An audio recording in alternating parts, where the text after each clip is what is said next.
qaybaha kala duwan ee bahweynta waxbarashada ee magaalada Muqdisho ayaa waxa ay cambaareeyeen dilkii gabar dhiganaysay jaamacadda Jasiira ee magaalada Muqdisho taasi oo rag bastoolada ku hubaysan ay dileen. warbixinta waxaa Muqdisho ka soo diray wariye Cabdirasaaq Jaamac Cilmi Balaag. xilli saddexdii bishani allaha u naxariistay Nasteexa Cabdullaahi Maxamed oo ah ardayad 19 jir ah oo dhigata jaamacadda Jasiira ee magaalada Muqdisho ay rag bastoolada ku hubaysan xilli subaxnimaha ku dileen xaafadda Xarayaale ee degmada Wardhiigley xilli ay ku sii jeeday jaamacadda ayaa waxa falkaasi dilka cambaareeyay walaa xoogana ka muujiyay guud ahaan qaybaha kala duwan ee bahda waxbarashada gaar ahaan ardayda iyo maamulka jaamacadda Jasiira oo ay dhiganaysay marxuumadu. mar TV-ga Soomaali Journal iyo qaar kamid ah warbaahinta aynu gaarnay xarunta jaamacadda Jasiira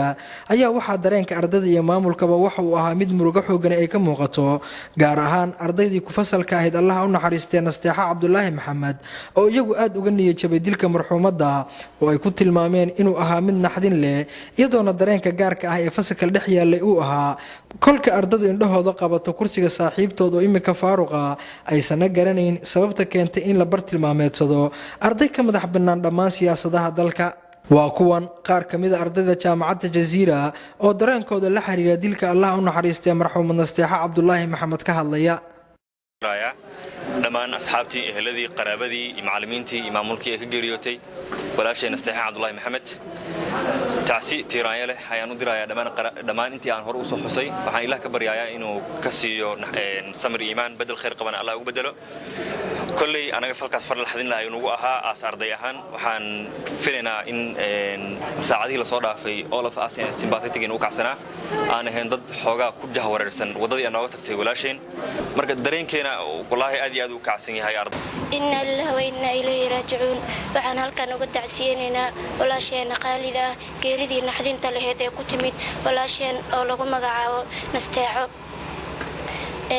Nasteexa Cabdullaahi Maxamed waxaan aad uga xunnahay oo aan ka gubanaynaa geeridii ku timaaday anagoo tacsi u direeno ehelkii iyo qaraabadii iyo dadkii ka wada tagtay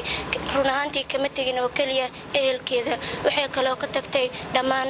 ardayda Soomaaliyeed gaar ahaan ardayda jaamacadda Jasiira gaar ahaan ardayda ku galaaska waxaan aad uga sii xunnaa anagoo ah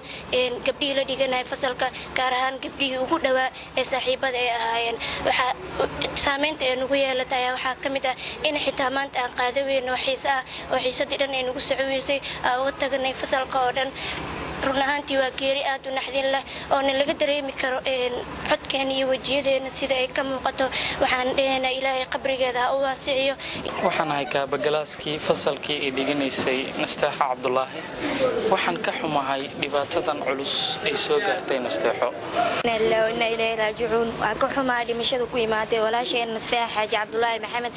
anagoo qaasatan aad ugu sii mulugoonayno kana mid ah ardayda dhigata jaamacadda Jasiira qaasatan batch 2 of medicine walaasheen kuma aqoonin wax siyaasad ah iyo wax kale ee ku lug ahayd iyo cid waliba cadaawad ee kala dhaxaysay waxaan ku naqaanay kaliya ardanimo iyo inay ka mid ahayd ardayda ugu firfircoon jaamacadeena qaasatan batchkeena waxaan Ilaahay ugu baryaynaa inuu naxariistii eebe oo u fidiyo qabrigeedana Ilaahay u waasiyo. Dr. Cabdulqaadir Cabdiraxmaan Aadan gudoomiyaha jaamacadda Jasiira ayaa isna si dareen leh kaga hadlay dhacdadani.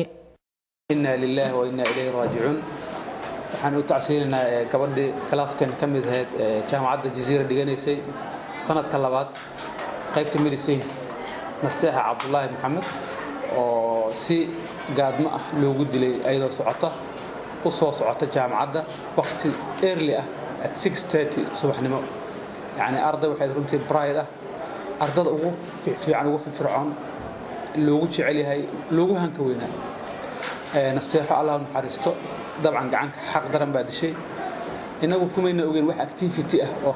ka baxsan gurigeeda iyo jaamacaddeeda waxaan noogu xigtay Nasteexo waa la dilay anagoo galaas xilli laga soo yiri ka waxaan leenahay inna lillahi wa inna ilayhi raaji'uun inkastoo dilalka qorshaysan ay ka dhacaan magaalada Muqdisho iyo qaybo kamid ah gobolada dalka ayaa haddana falkani waxa uu noqonayaa mid walaac geliyay bahda waxbarashada oo iyagu la oran karo waxa ay ka madax bannaan yihiin guud ahaan siyaasadaha ka jira dalka Soomaaliya. Cabdirasaaq Jaamac Cilmi Balaag Somali Channel Muqdisho.